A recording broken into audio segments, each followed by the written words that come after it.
जय हिंद। आप सभी का एफडी क्लासेस में स्वागत है। दोस्तों, आज हम 22 नवंबर को जितने भी महत्वपूर्ण करेंट अफेयर बने हैं, साथ ही दिन भर चर्चे में रहे, सभी को डिस्कस करेंगे। आने वाले जो एग्जाम है उनके दृष्टिकोण से बहुत ही इंपॉर्टेंट क्वेश्चन है दोस्तों। तो चलिए, कल हमने जो क्वेश्चन देखे एक बार रिवाइज करेंगे, उसके बाद न्यू क्वेश्चन की तरफ आगे बढ़ेंगे। तो सबसे पहले देखिएगा, गुरु घासीदास तमोर पिंगला टाइगर रिजर्व का कुल क्षेत्रफल कितना है? तो याद रखें 2829.387 वर्ग किलोमीटर इनका क्षेत्रफल है, बिल्कुल याद रखना है। और ये याद रखें 56वां नंबर का बना है। तीसरा नंबर क्या है? ये क्षेत्रफल के हिसाब से तीसरा नंबर का है, ये सबसे बड़ा तीसरा नंबर का है, बिल्कुल याद रखें क्षेत्रफल के हिसाब से। इसके बाद देखिए, छत्तीसगढ़ में आयोजित CM trophy India international challenge 2024 का खिताब पुरुष वर्ग में किसने जीता? सके मैं बता देना चाहता हूं दोस्तों, इसमें ये हमारे रायपुर में आयोजित किया गया। कहाँ? रायपुर में आयोजित किया गया। और याद रखें, मिथुन मंजूनाथ जी ने दोस्तों पुरुष वर्ग में पहले स्थान हासिल किया। याद रखें, ये पुरुष वर्ग में जीत हासिल की। इसके बारे में पूरे विस्तार से डिटेल में हमने कल की क्लास में डिस्कस किए हैं दोस्तों। आप हमारे टेलीग्राम में, कहाँ? टेलीग्राम में इनका पूरा वीडियो मिल जाएगा। साथ ही आप हमारे एफडी क्लास के जो प्लेलिस्ट में जाएंगे वहां भी मिल जाएगा, इसलिए आप वहां जाकर पूरा विस्तार से देख सकते हैं, क्योंकि अब यह भी क्वेश्चन बहुत इंपॉर्टेंट है। और ये भी क्वेश्चन इसके बारे में और जितने भी ज्यादा हो सकता है उतना हमने बताने की कोशिश की है, इसलिए बिल्कुल आप यहाँ पर जाएंगे, देखेंगे, वेरी इंपॉर्टेंट क्वेश्चन है। अब देखिए, बेस्ट इनलैंड डिस्ट्रिक्ट अवार्ड 2024 से किस जिला को सम्मानित किया? तो याद रखिए, कांकेर जिला को सम्मानित किया। ये राष्ट्रीय लेवल का क्वेश्चन है, ये भी बहुत इंपॉर्टेंट है। इसके बाद देखिए, मनपसंद एप्स किससे संबंधित है? तो याद रखिए, विदेशी शराब की ऑनलाइन जानकारी के लिए दोस्तों यह ऑनलाइन पोर्टल बनाया गया है। याद रखें, मनपसंद ऐप्स है, एक मोबाइल ऐप से, आप प्लेलिस्ट से इसे डाउनलोड कर सकते हैं। इसमें शराब के बारे में जितने भी कैटेगरी है और उनका रेट है, आप यहाँ पर चेक कर सकते हैं, और कहाँ कहाँ मिलते हैं ये भी आप यहाँ पे चेक कर सकते हैं। ये मनपसंद ऐप से बनाया गया है। इसके बाद देखिए, मोहरा कार्तिक पूर्णिमा मेला किस जिला में लगता है? ये भी वेरी इंपॉर्टेंट क्वेश्चन है। राजनांदगांव जिला में। किस जिला में दोस्तों? मोहरा कार्तिक पूर्णिमा मेला किस जिला में लगता है? तो राजनांदगांव में कार्तिक पूर्णिमा मेला, इसलिए बिल्कुल याद रखें। अब इसके बाद देखिए, आज का न्यू क्वेश्चन। आज का न्यू क्वेश्चन सभी को डिस्कस करेंगे और वेरी इंपॉर्टेंट क्वेश्चन रहेगा आज का भी, ठीक है। देखिए दोस्तों, हमारे छत्तीसगढ़ के खिलाड़ियों ने बहुत ही बेहतर प्रदर्शन करते हुए जो एशियन थाई बॉक्सिंग चैंपियनशिप 2024 में हार्दिक दुरेजा ने दोस्तों कितने किलोग्राम भार वर्ग में स्वर्ण पदक जीत हासिल किए हैं? वेरी इंपॉर्टेंट क्वेश्चन रहेगा, आपको बताना रहेगा। जो हार्दिक जी हैं, हार्दिक जी ने दोस्तों इसमें किस किलोग्राम वर्ग में कौन सा पदक जीत हासिल किए हैं? माफ करना, स्वर्ण पदक जीत हासिल किए हैं किस किलोग्राम वर्ग में? क्योंकि इसमें क्वेश्चन आपने कई बार देखा होगा कि कौन सा पदक जीत हासिल, कौन सा पदक, ये क्वेश्चन बहुत पुराने हो गए हैं। अब इसमें थोड़ा सा अलग क्वेश्चन पूछे जाएंगे कि कितने किलोग्राम वर्ग में दोस्तों इसने स्वर्ण पदक जीत हासिल किए हैं। तो ध्यान देंगे, वेरी इंपॉर्टेंट क्वेश्चन रहेगा। साथ ही इसके बारे में जितने भी क्वेश्चन है सभी डिस्कस करेंगे, क्योंकि इस एग्जाम के दृष्टिकोण से यह इंपॉर्टेंट होने वाला है। तो सबसे पहले देखिए, चर्चा में हमारे जो उद्योग मंत्री हैं दोस्तों, इससे मुलाकात की है। किससे? हार्दिक जी से, इसे बधाई दी है, इसलिए बिल्कुल याद रखें। हमारे उद्योग मंत्री कौन है? श्री देवांगन जी। कौन है? यहाँ पे लिख ले, आपको पता नहीं होगा तो श्री देवांगन जी है दोस्तों। इसके साथ ये मुलाकात की है जाकर, और ये चर्चा में रहा है, इसलिए सब याद रखें दोस्तों। इनका आयोजन कहाँ किया गया? जो एशियन थाई बॉक्सिंग चैंपियनशिप 2024 का आयोजन कहाँ किया गया है? तो ये भी इंपॉर्टेंट रहेगा, तो ध्यान देंगे दोस्तों। इसका आयोजन कहाँ किया गया है? तो गोवा में। कहाँ? गोवा में इनका आयोजन किया गया है। जो मापुसा पेडम जो वहां पे स्टेडियम है, इंडोर स्टेडियम, वहां पे आयोजित किया गया है। गोवा में आयोजित किया गया है। याद रखें दोस्तों, कब से कब तक? तो ये भी इंपॉर्टेंट रहेगा। 15 से दोस्तों 17 नवंबर। कब से कब तक? 15 से 17 नवंबर, ठीक है। कब? 15 से 17 नवंबर के बीच ये आयोजित किया गया है। इस डेट को भी याद रखें। कोर्ट के दृष्टिकोण से सभी विस्तार से डिस्कस कर लेंगे। इसमें याद रखना है दोस्तों, इसमें हमारे छत्तीसगढ़ के व्यक्तियों ने दोस्तों, 2 व्यक्ति ने स्वर्ण पदक जीत हासिल किए हैं और 1 व्यक्ति ने रजत पदक जीत हासिल किए हैं। इसका नाम बहुत इंपॉर्टेंट रहेगा। साथ ही याद रखें, जो ये हार्दिक जो दुरेजा जी है दोस्तों, कौन सा पदक जीत हासिल किया? आपको पता हो गया, स्वर्ण पदक जीत हासिल किए हैं। लेकिन दोस्तों आपको याद इसमें रखना होगा कि ये हार्दिक जी ने जो पदक जीत हासिल किए कितने किलोग्राम वर्ग में? तो बिल्कुल याद रखिए, ये 85 किलोग्राम वर्ग में। कितने? 85 किलोग्राम वर्ग में दोस्तों इसने क्या जीत हासिल किया है, तो याद रखिए स्वर्ण पदक, ये भी इंपॉर्टेंट रहेगा। ठीक है, इतना आपको याद रखना है। जो हार्दिक दुरेजा जी है, इसने 85 किलोग्राम वर्ग में क्या जीत हासिल किया, स्वर्ण पदक जीत हासिल किया है, इसलिए बिल्कुल याद रखें। अब देखिए हमने 2 व्यक्ति स्वर्ण पदक जीते हैं करके हमने डिस्कस किए, तो ध्यान देंगे कौन कौन व्यक्ति हैं। तो एक नाम हो गया हार्दिक जी और एक नाम है दोस्तों विशाल कुमार जी। कौन है, विशाल, यहीं पे लिखे विशाल, विशाल जी का नाम भी लिख लेते हैं, विशाल कुमार। विशाल कुमार जी ने दोस्तों स्वर्ण पदक जीत हासिल किए हैं, कौन सा पदक, स्वर्ण पदक। अब इसमें ध्यान देंगे ये स्वर्ण पदक जीत हासिल किए हैं तो किस कैटेगरी में, तो याद रखें दोस्तों ये 63 किलोग्राम भार वर्ग में, कितने, 63 किलोग्राम जो भार है, भार वर्ग में, ठीक है, भार वर्ग में इसने जीत हासिल किया है, इसलिए बिल्कुल याद रखें 63 किलोग्राम में कौन, जो विशाल कुमार जी हैं। ठीक, इसका नाम भी याद रखें, ये भी हमारे छत्तीसगढ़ का ही है। साथ ही एक नाम और याद रखें, जो रजत पदक, कौन सा, रजत पदक जीत हासिल किए हैं, अभी हमने डिस्कस किए, क्योंकि 2 स्वर्ण पदक हमने बता दिया कि हार्दिक और कौन है, विशाल जी का नाम बता दिया।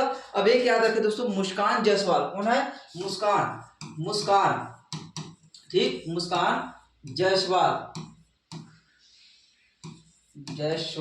ठीक है, मुस्कान जायसवाल ने जीत हासिल किया। याद रखिए दोस्तों 21 किलोग्राम वर्ग में, तो याद रखना है 67 किलोग्राम, इसमें 67 किलोग्राम में दोस्तों इसने क्या जीत हासिल किए हैं, तो याद रखिए रजत पदक जीत हासिल किए हैं, इसलिए बिल्कुल इसका नाम भी याद रखें, ये भी एग्जाम के दृष्टिकोण से इंपॉर्टेंट रहेगा। इतना आपको याद रखना है। एक बार रिवाइज कर लेते हैं। देखिए एशियन थाई बॉक्सिंग चैंपियनशिप 2024 का आयोजन किया गया, कहाँ किया गया, गोवा में किया गया, जिसमें दोस्तों हमारे छत्तीसगढ़ के खिलाड़ियों ने बेहतर प्रदर्शन करते हुए 2 स्वर्ण 1 रजत पदक जीत हासिल किए हैं। स्वर्ण पदक दोस्तों इसमें विशाल कुमार जी ने जीत हासिल किए हैं और कौन है, हार्दिक जी ने जीत हासिल किए हैं। इसी में रजत पदक दोस्तों यहाँ पर मुस्कान जायसवाल जी ने जीत हासिल किए हैं, इसका नाम भी याद रखें। इसमें दोस्तों अलग अलग देशों के खिलाड़ी यहाँ पर आए हुए थे गोवा में, जिसमें 300 से ज्यादा इसमें प्रतिभागी भाग लिए थे।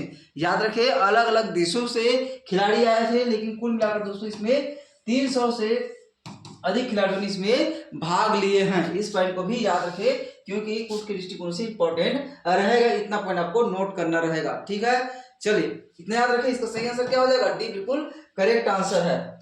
अब देखिए नेक्स्ट, ये है हमारे छत्तीसगढ़ के खिलाड़ी, तीनों खिलाड़ी आप देख सकते हैं यहाँ पे, मुस्कान जी यहाँ पे देख सकते हैं, और ये कौन है दोस्तों, जायसवाल जी, और ये कौन है, हार्दिक जी। ठीक है, बिल्कुल नाम याद रखें, ये हमारे छत्तीसगढ़ के खिलाड़ी है जिसे अभी हाल ही में क्या किया गया है, पुरस्कृत किया गया है। ठीक है, चल इसके बाद आगे बढ़ते हैं। स्वच्छ भारत सर्वेक्षण है, अब इसके बारे में डिस्कस करेंगे। जो स्वच्छ भारत सर्वेक्षण 2024 है दोस्तों, ये चर्चा में रहा, क्योंकि इसमें एक रिपोर्ट जारी किया गया है, जिसमें कौन सा, तो याद रखें पब्लिक टॉयलेट रिपोर्ट अभी जारी किया गया है। तो इंपॉर्टेंट क्या है कि हमारे छत्तीसगढ़ इसमें कितने स्थान पर है।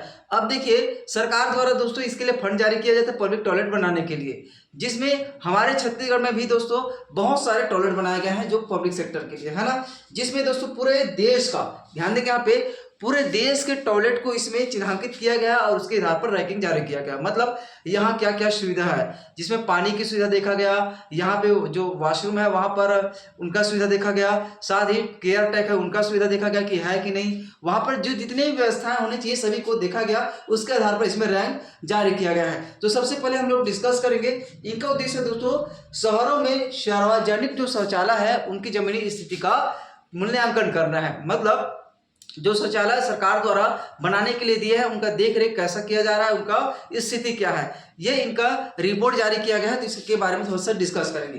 तो सबसे पहले याद रखें दोस्तों, इस रिपोर्ट में देश भर के कितने, देश भर के, पूरे देश भर के दोस्तों इसमें 10,000 कितना, 10,000 टॉयलेट को शामिल किया गया। कितने, 10,000 जो टॉयलेट हैं उनको इसमें शामिल किया गया इसमें। तो याद रखें इसमें दोस्तों पूरा हमारे जो 34 केंद्र शासित प्रदेशों और साथ ही दोस्तों राज्यों को मिलाकर 34 राज्यों को इसमें शामिल किया गया। इस रिपोर्ट में इनके आधार पर डाटा जारी किया गया है। ठीक, जिसमें हमारे छत्तीसगढ़ का भी इमेज इंपॉर्टेंट रहेगा, क्योंकि दोस्तों हमारे छत्तीसगढ़ का कितने टॉयलेट को इसमें चिन्हांकित किया गया। तो याद रखें इसमें सर्वेक्षण में दोस्तों 90, हमारे छत्तीसगढ़ का 90 जो टॉयलेट है, ठीक है, 90 जो टॉयलेट है दोस्तों इसमें चिन्हांकित किया गया और उसी के आधार पर रैंकिंग जारी किया गया, मतलब यहाँ पर जा जाकर सर्वेक्षण किया गया, जिसमें बताया गया दोस्तों कि हमारे छत्तीसगढ़ में इस 90 में से जो यहाँ पर अधिकारी गए थे, कर्मचारी जो भी देखने के लिए,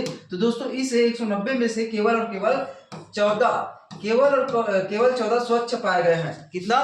केवल और केवल 14 ऐसे टॉयलेट है जिसे स्वच्छ पाए गए हैं। इसे थोड़ा सा याद रखें, 190 टॉयलेट में से 14 ही हमारे छत्तीसगढ़ का जो स्वच्छ है, मतलब वहां पर जो केयर टेकर होना चाहिए, वॉशरूम की जो सुविधा होना चाहिए, पानी वानी होना चाहिए, ये सभी उसमें बताए गए हैं। तो याद रखें, ये भी इंपॉर्टेंट है कूट के दृष्टिकोण से, इसलिए बिल्कुल क्वेश्चन पूछे जा सकते हैं। याद रखें दोस्तों, पूरे देश भर में हमारे छत्तीसगढ़ में 1770 टॉयलेट बनाए गए हैं जो पब्लिक सेक्टर के, इसलिए थोड़ा सा ये भी क्वेश्चन एग्जाम में पूछे जा सकते हैं, है ना। एग्जाम के दृष्टिकोण से कूट वाले क्वेश्चन में इस तरह से क्वेश्चन बिल्कुल डाले जाते हैं, इसलिए थोड़ा सा याद रखें। अब ध्यान देंगे दोस्तों, ये चर्चा में क्यों रहा, क्योंकि दोस्तों अभी टॉयलेट दिवस मनाया गया।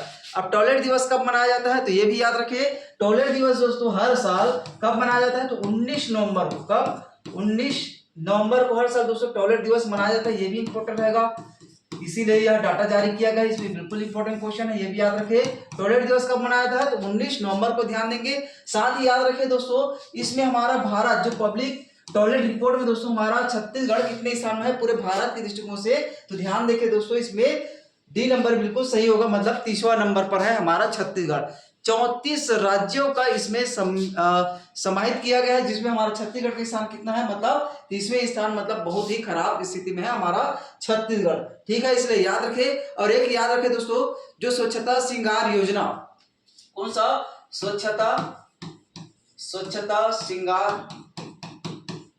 श्रृंगार योजना, ठीक।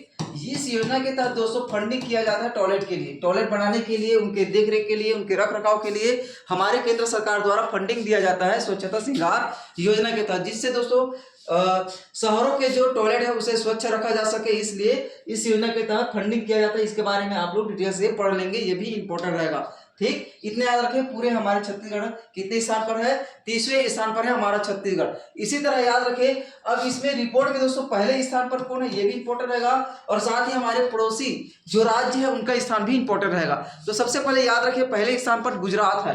कौन सा? यहाँ पे गुजरात का नाम याद रखें, पहले स्थान पर गुजरात है दोस्तों। और इसमें याद रखें हमारे पड़ोसी राज्य में, तो ओडिशा, सबसे पहले ओडिशा का नाम याद रखें।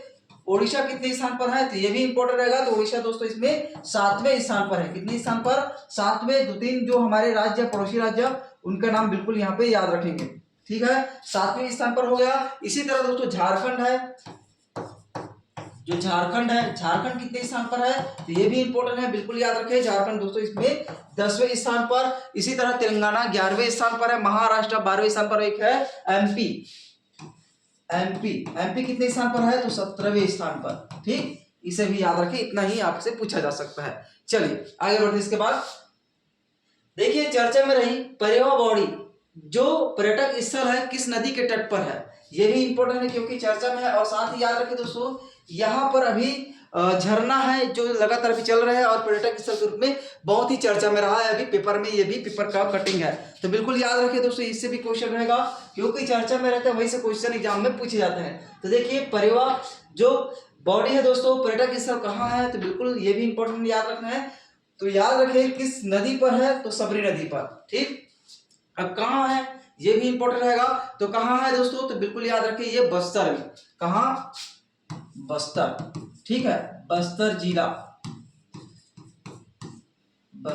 ध्यान देंगे, बस्तर जिला में है। याद रखें दोस्तों, इस जो कांकेर वैली के आसपास है, ये भी यहाँ पे पूछा जाएगा।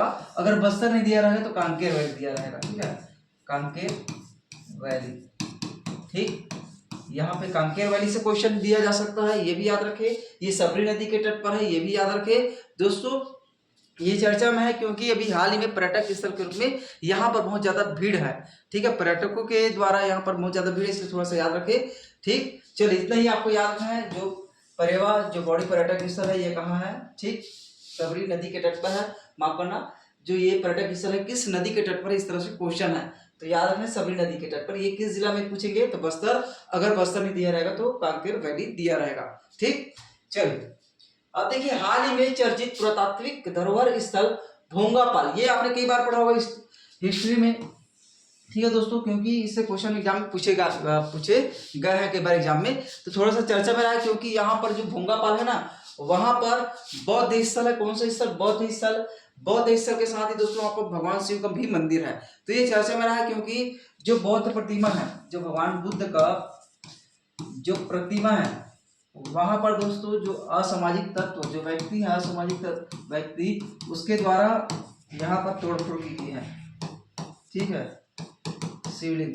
ठीक, दो चीज है यहाँ पे जो इम्पोर्टेंट है। इसके बारे में कई बार एग्जाम में क्वेश्चन पूछ चुके हैं, इसका थोड़ा सा याद रखिए। भोंगापाल, भोंगापाल कहाँ है ये भी इंपॉर्टेंट रहेगा, किस जिला में स्थित है, साथ ही दोस्तों यहाँ क्या क्या है ये भी इंपॉर्टेंट रहता है। याद रखिए भोंगापाल में दोस्तों जो बुद्धकालीन ऐतिहासिक टीले और साथ ही अवशेष पड़े हुए, मतलब दोस्तों चैत्य स्थल के रूप में भी इसे जाना जाता है। हमारे प्रदेश का सबसे बड़ा चैत्य स्थल कहाँ है, तो इस भोंगापाल को बताया जाता है। इसलिए थोड़ा सा याद रखेंगे। इसमें यह ईंटों से बना हुआ विशाल चैत्य मंदिर है। यह बौद्ध भिक्षुओं के द्वारा दोस्तों यह धर्म प्रचार के लिए यहाँ पर आते थे, ये यहाँ के स्थानीय द्वारा कहा जाता है। और याद रखें दोस्तों स्थानीय निवासी द्वारा इसे क्या कहा जाता है, तो याद रखें डोकरा बाबा। कौन सा? डोकरा बाबा। डोकरा, इसे डोकरा बाबा के नाम से भी जाना जाता है, स्थानीय निवासियों के द्वारा बताया गया, तो इसलिए थोड़ा सा याद रखें डोकरा बाबा। ठीक, बुद्ध प्रतिमा, यहाँ जो चैत्य स्थल है उस स्थल को डोकरा बाबा के नाम से जाना जाता है, इसलिए तो थोड़ा सा याद रखना है। ठीक है, अब देखिए ये दो स्थल हमने बुद्ध प्रतिमा और साथ ही दोस्तों शिवलिंग दोनों को डिस्कस किए। और ये कहाँ है आपको पता होगा, बस्तर जिला में। ठीक, इनका सही आंसर क्या हो जाएगा, बस्तर जिला इनका बिल्कुल करेक्ट हो जाएगा। ठीक है, इसलिए थोड़ा सा याद रखें, क्योंकि यहाँ पर अभी तोड़फोड़ की गई है। वहां का जो समिति है, इस भोंगापाल के जो मंदिर के रख रखाव के लिए एक समिति बनाया गया है, समिति के द्वारा इनका देखरेख किया जा रहा है अभी। और साथ ही दोस्तों हमारे जो पुरातत्व विभाग है इनके बारे में अभी इनका ध्यान नहीं दिया गया, मतलब यहाँ तक इनका शेड नहीं बनाया गया है रहने के लिए वहां पर, है ना। तो इसलिए याद रखें दोस्तों ये हमारे पुरातात्विक स्थल है। और कहाँ है भोंगापाल? बस्तर जिला में। कई बार इसे कोंडागांव जिला में भी कहा जाता है, लेकिन याद रखें बस्तर जिला में है। कौन सा में? बस्तर जिला में। ठीक, अब देखिए भारत के अलावा किस टीम ने दोस्तों 3 बार महिला एशियाई चैंपियंस ट्रॉफी जीती है? ये भी क्वेश्चन बहुत इंपॉर्टेंट है, क्योंकि हमारे भारत ने दोस्तों भी हाल ही में जो महिला एशियाई चैंपियनशिप ट्रॉफी 2024 यहाँ पे है ना, ध्यान देंगे। इसमें हमारे जो भारत के महिला जो टीम है दोस्तों उसने जीत हासिल की है, इसलिए बिल्कुल याद रखें। अब देखिए भारत के अलावा कहा रहा है, तो दोस्तों याद रखना है हमारे भारत भी 3 बार जीत चुके हैं ना, मतलब अभी इस साल जीत हासिल की हमारे भारत ने। तो दोस्तों हमारे भारत ने इसी के साथ ही हमारा भारत भी 3 बार जीत चुके हैं। और इसमें से कौन सा टीम है जो 3 बार जीत हासिल की, मतलब दोनों बराबर हो गए हैं, भारत और किस टीम है? ठीक, ये क्वेश्चन है। तो दोस्तों ये भी इंपॉर्टेंट रहेगा, सबसे पहले ध्यान देंगे इसमें।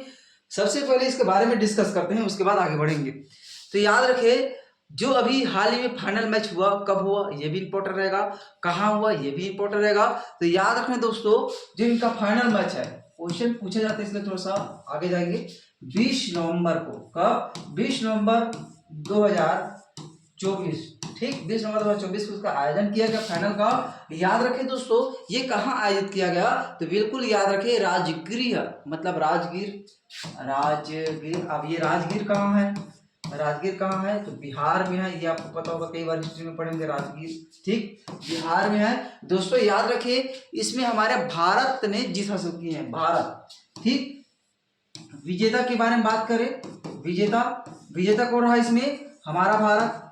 ठीक, और साथ ही दोस्तों उप विजेता इसी में लिख लेते हैं, उप विजेता के नाम में। उप विजेता में दोस्तों चीन, मतलब चीन को पछाड़कर हमारे भारत ने जीत हासिल किया है। हमारे जो महिलाएं हैं वह दम दिखाए हैं इसमें। तो याद रखना दोस्तों भारत विजेता, उप विजेता कौन है? चीन। ये क्वेश्चन एग्जाम में कई बार पूछा जा चुका है, इसलिए याद रखें महिला एशियाई चैंपियनशिप ट्रॉफी। ठीक, इससे कई बार एग्जाम में क्वेश्चन पूछे जा सकते हैं, ये भी इंपॉर्टेंट है। 2024 का जीत हासिल किया हमारे भारत ने चीन को हराकर। कहाँ आयोजित किया गया फाइनल?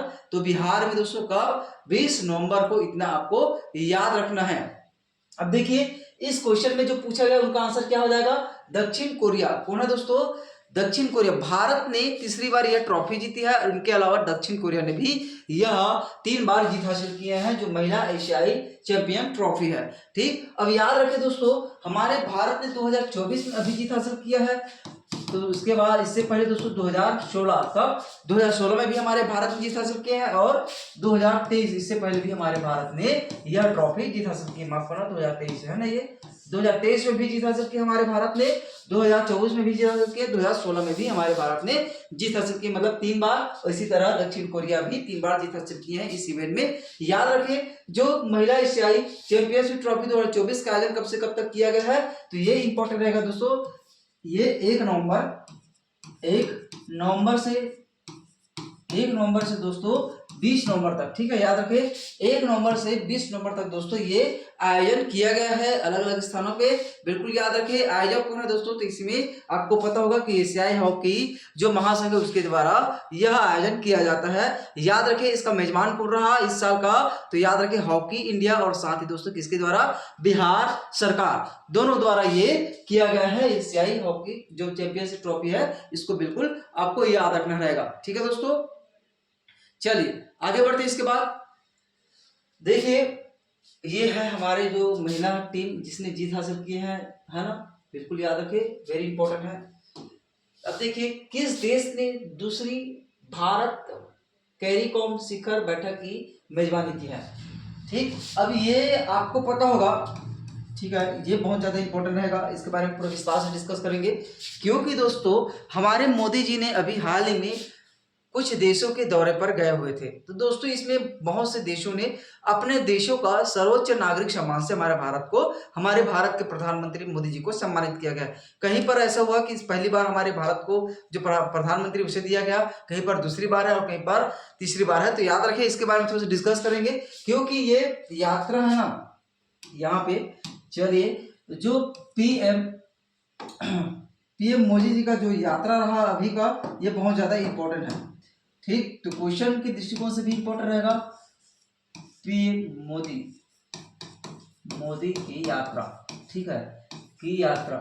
अब इस यात्रा कार्यक्रम के बारे में पूरा डिस्कस करेंगे, क्योंकि अलग अलग देशों ने इसे बहुत सारा सम्मानित किया है। आपको पता होगा कि दोस्तों ये 16 से कब से 16 से 21 नवंबर 16 से 21 नवंबर तक दोस्तों ये यात्रा किए हैं। कब से 16 से 21 नवंबर तक हमारे मोदी जी ने इसमें यात्रा किए हैं। तो जाहिर सी बात है, इसे क्वेश्चन बिल्कुल एग्जाम के दृष्टिकोण से पूछा जाएगा।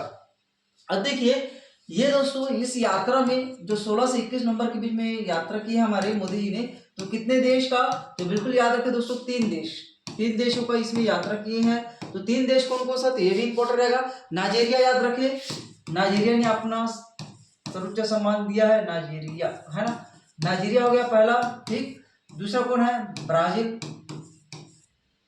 ब्राजील भी इसमें सम्मानित किया है, और तीसरा कौन है, तो गुयाना, ठीक। ये तीनों देशों का यात्रा किया है हमारे मोदी जी ने, ठीक। अब इसमें दोस्तों सम्मानित किया है, गुयाना ने भी सम्मानित किया है, साथ ही दोस्तों जो डोमिनिकन जो गणराज्य है वो भी सम्मानित किया, साथ ही नाइजीरिया ने भी सम्मानित किया। तो तीनों के बारे में डिस्कस करेंगे, अलग अलग पुरस्कार इसमें दिए गए हैं। इसमें ज्यादा डिस्कस नहीं करेंगे, केवल इसमें पुरस्कार, ठीक। यहाँ पे देखेंगे, सबसे पहले दोस्तों पुरस्कार की बात करते हैं, तो 19 नवंबर 2024 को 19 नवंबर, अरे यार यहाँ पे मेरे से बार मिस्टेक हो रहा है, 19 नवंबर को दोस्तों हमारे मोदी जी को गुयाना, ठीक है, यहाँ पे, अरे यार गुयाना, ठीक, यहाँ पर हमारे मोदी जी को सम्मानित किया। तो याद रखें दोस्तों, जो जॉर्ज टाउन हाउस वहां पर है गुयाना में, वहां पर एक कार्यक्रम आयोजित किया गया। इस कार्यक्रम में गुयाना का सर्वोच्च राष्ट्रीय पुरस्कार से सम्मानित किया। तो इस राष्ट्रीय पुरस्कार के बारे में भी जानना बहुत इंपॉर्टेंट है। द ऑर्डर ऑफ, दोस्तों इसमें याद रखें गुयाना, द ऑर्डर ऑफ, ये इंपॉर्टेंट है बिल्कुल, इससे क्वेश्चन आपको बिल्कुल एग्जाम में देखने को मिलेगा, इसलिए थोड़ा सा याद रखें। यहाँ पर दोस्तों वहां के जो प्रधानमंत्री हैं उसके द्वारा सम्मानित किया गया, इसलिए याद रखें द ऑर्डर ऑफ क्या है, एक्सीलेंस है ना, यहाँ पे एक्सीलेंस लिख सकते हैं, ठीक, इसे सम्मानित किया गया, इसलिए थोड़ा सा याद रखें। दोस्तों यहाँ के जो चौथे विदेशी गणमान्य व्यक्ति बन गए हैं हमारे, कौन है, मोदी जी, ठीक है, चौथे नंबर का व्यक्ति हैं जो गुयाना के सर्वोच्च सम्मान से सम्मानित किया गया, इसलिए बिल्कुल याद रखें। और वहां के जो राष्ट्रपति कौन है उसका नाम भी याद रखें जिसने हमारे मोदी जी को सम्मानित किया, तो मोहम्मद इरफान, कौन है, मोहम्मद इरफान, इसके द्वारा दिया गया है, ठीक है, ये राष्ट्रपति है। ये भी क्वेश्चन आपसे पूछा जा सकता है कि गुयाना का राष्ट्रपति कौन है, ठीक, गुयाना का राष्ट्रपति कौन है, तो मोहम्मद मोहम्मद कौन है, इरफान। ठीक, इसके द्वारा हमारे मोदी जी को सम्मानित किया है सर्वोच्च नागरिक सम्मान से अपने देश का। इसे थोड़ा सा याद रखिए, क्वेश्चन इंपॉर्टेंट रहेगा। ठीक है दोस्तों, और इनमें ज्यादा इंपॉर्टेंट क्या है कि किस सम्मान से सम्मानित किया, तो ये याद रखे, द ऑर्डर ऑफ एक्सीलेंस। ठीक है, इसका नाम बिल्कुल याद रखिए, गुयाना द्वारा सम्मानित किया। हमने इससे पहले बताया था कि जो दोस्तों जो डोमिनिका है उसके द्वारा भी सम्मानित किया है, तो ऑर्डर ऑफ ऑनर से सम्मानित किया गया जो डोमिनिका अवार्ड ऑफ ऑर्डर। ठीक, इसके सम्मान से सम्मानित किया गया, इसलिए याद रखें डोमिनिका गणराज्य। यहाँ पे एक और नाम लिखा था,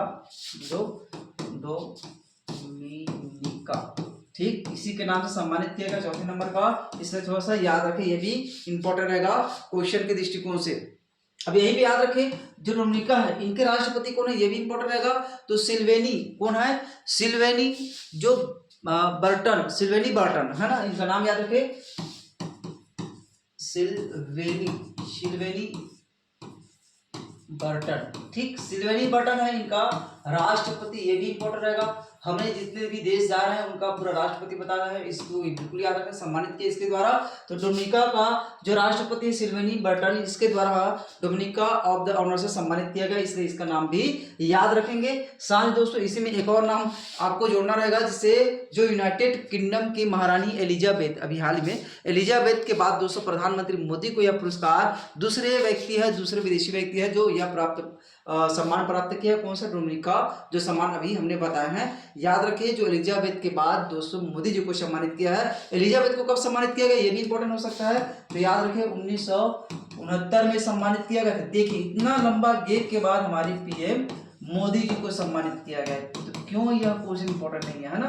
याद रखिए, 1969 में सम्मानित करने के बाद हमारे मोदी जी को सम्मानित किया गया है सर्वोच्च नागरिक सम्मान से, इसलिए याद रखें। ठीक, ये इंपॉर्टेंट रहेगा। अब इसके बाद दोस्तों एक और क्वेश्चन इसी में याद है, प्रधानमंत्री की गुयाना यात्रा जो द्विपक्षीय रहा दोस्तों, उसमें बैठक भी आयोजित किया गया। कौन सा, भारत मैरीकॉम शिखर सम्मेलन। कौन सा, अभी हमने क्वेश्चन रखे हैं, क्या रखे यहाँ पे देखिएगा, किस देश ने दूसरी भारत कैरीकॉम शिखर सम्मेलन की बैठक की मेजबानी की, क्योंकि इसी यात्रा के दौरान हमारे मोदी जी ने गुयाना में इस बैठक में भी भाग लिया है, इसलिए यह भी क्वेश्चन बहुत इंपॉर्टेंट रहा है। ठीक, इसलिए थोड़ा सा याद रखें दोस्तों, क्योंकि क्वेश्चन इसमें पूछा जा सकता है।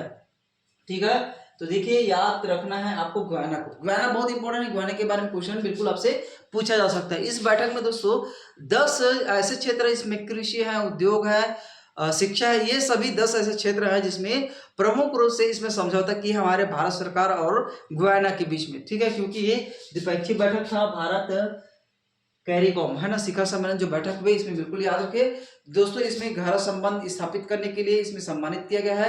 और याद रखें, जो नाइजीरिया के राष्ट्रपति, उनका नाम भी याद रखें, जो अहमद टिबूनू ऐसा कुछ नाम है उनका ना, अहमद टिबूनू, जो यहाँ के पुरस्कार दिए हैं नाइजीरिया द्वारा। हाँ, नाइजीरिया का इसमें सर्वोच्च सम्मान आपको बताया नहीं ना इसमें। चलिए, यहाँ पे जो नाइजीरिया है दोस्तों, उनका सर्वोच्च सम्मान क्या है, इससे भी हमारे मोदी जी को सम्मानित किया है, great commander of the order of the Nigeria.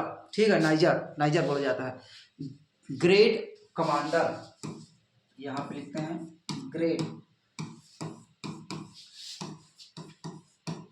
Commander है ना, great commander of the niger. ठीक है, इस सम्मान से सम्मानित किया गया है, किसके द्वारा, नाइजीरिया द्वारा, इसलिए इस सम्मान का नाम भी आपको बिल्कुल याद रखना है। ठीक है दोस्तों, क्योंकि इससे क्वेश्चन, हाँ, इनका राष्ट्रपति का नाम थोड़ा सा पुराना है यार, राष्ट्रपति क्या नाम है इनका, राष्ट्रपति का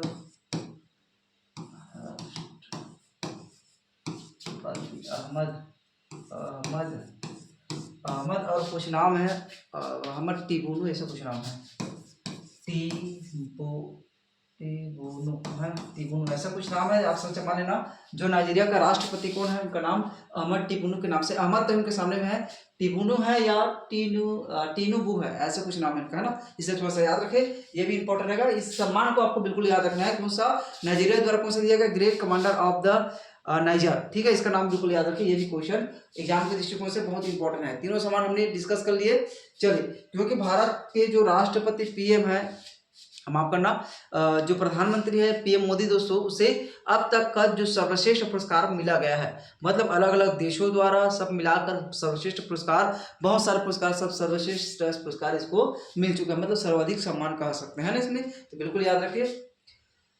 अब इसके बाद देखिए, भारत के अगले नियंत्रक एवं महालेखा परीक्षक के रूप में किसे नियुक्त किया। मतलब ये क्या हो जाएगा, CAG, मतलब के का है ना। इसका जो अभी हाल ही में दोस्तों सर्वोच्च किसे नियुक्त किया है, ये भी इंपॉर्टेंट रहेगा, क्योंकि इससे एग्जाम में अक्सर पूछा जाता है। इसमें जो क्वेश्चन पूछे जाते हैं ना, अनुच्छेद 6 किस अनुच्छेद के तहत इसके लिए प्रावधान किए गए हैं, ये क्वेश्चन एग्जाम में पूछे जाते हैं। ठीक, अनुच्छेद से क्वेश्चन पूछे जाते हैं, ये थोड़ा सा डिस्कस करेंगे। और किसके द्वारा इसे नियुक्त किया जाता है, ये भी क्वेश्चन पूछा जाता है। नियुक्ति है ना, ये भी क्वेश्चन एग्जाम में पूछा जाता है। तो बिल्कुल याद रखिए दोस्तों, अभी हाल ही में हमारे जो प्रमुख रूप से जो के भारत के नए नियंत्रक एवं महालेखा जो परीक्षक है, इसे किसे नियुक्त किया गया, ये क्वेश्चन एग्जाम में पूछे जाएंगे। तो बिल्कुल व्यक्ति का नाम आपको पता ही होगा, लेकिन याद रखिए दोस्तों, इससे पहले आपको डिस्कस करने से पहले दोस्तों इसका नाम याद रखिए। इससे पहले कौन था, गिरीश चंद्र मुर्मू है, गिरीश चंद्र मुर्मू इससे पहले था। मतलब अभी नया कौन बने हैं, तो के संजय मूर्ति। कौन बने हैं, के संजय मूर्ति किसके स्थान लेंगे, तो गिरीश चंद्र मुर्मू का स्थान लेंगे। किसका, याद रखें दोस्तों, ये गिरीश चंद्र मुर्मू का 21 नवंबर को इनका कार्यकाल खत्म हो गया है। बिल्कुल याद रखिए, 21 नवंबर को इनका कार्यकाल, गिरीश चंद्र मुर्मू का कार्यकाल खत्म हो गया। अब दोस्तों के संजय मूर्ति जी का नाम आपको याद रखेंगे, के का जो अभी हाल ही में भारत के नियुक्त किया है, तो बिल्कुल याद रखें, ये भी इंपॉर्टेंट रहेगा। ठीक है दोस्तों, अब इसमें अनुच्छेद की बात करते हैं। तो अनुच्छेद में दोस्तों 148 जो भारत के संविधान है, 148 में दोस्तों इसका प्रावधान किया गया है कि भारत के एक का जो अध्यक्ष रहेगा वो रहेगा। तो इसमें यह बताया गया 148 में। और ध्यान देंगे इसी में दोस्तों, जो किसके द्वारा नियुक्त किया जाता है, तो राष्ट्रपति द्वारा।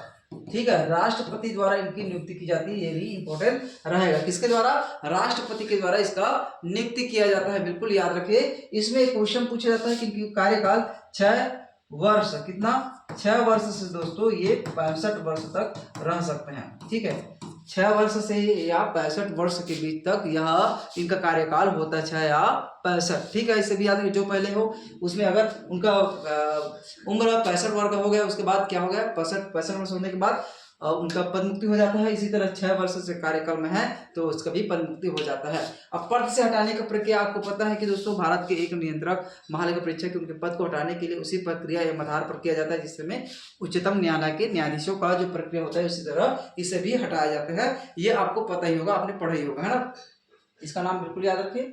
चलिए अब देखिए, पिछले क्वेश्चन में हमने आपसे क्वेश्चन पूछा था दोस्तों कि हाल ही में देवदास बंजारी स्मृति पुरस्कार 2024 से किसे सम्मानित किया गया। और एक क्वेश्चन था, हाल ही में संयुक्त राष्ट्र संघ विश्व पर्यटक संगठन द्वारा छत्तीसगढ़ किस गांव को, यह question very very important question है। ठीक है, आप इसके बारे में जितने भी कहीं भी है ना, इधर हो या इधर हो, कहीं भी आपको पढ़ने को मिले, बिल्कुल इसके बारे में पढ़ेंगे, क्योंकि ये बहुत ज्यादा इंपॉर्टेंट क्वेश्चन है। ठीक है दोस्तों, याद रखिए, इनका आंसर कमेंट बॉक्स में करना रहेगा, वेरी इंपॉर्टेंट क्वेश्चन है। तो चलिए नेक्स्ट वीडियो में मिलते हैं कल। जय हिंद, जय छत्तीसगढ़।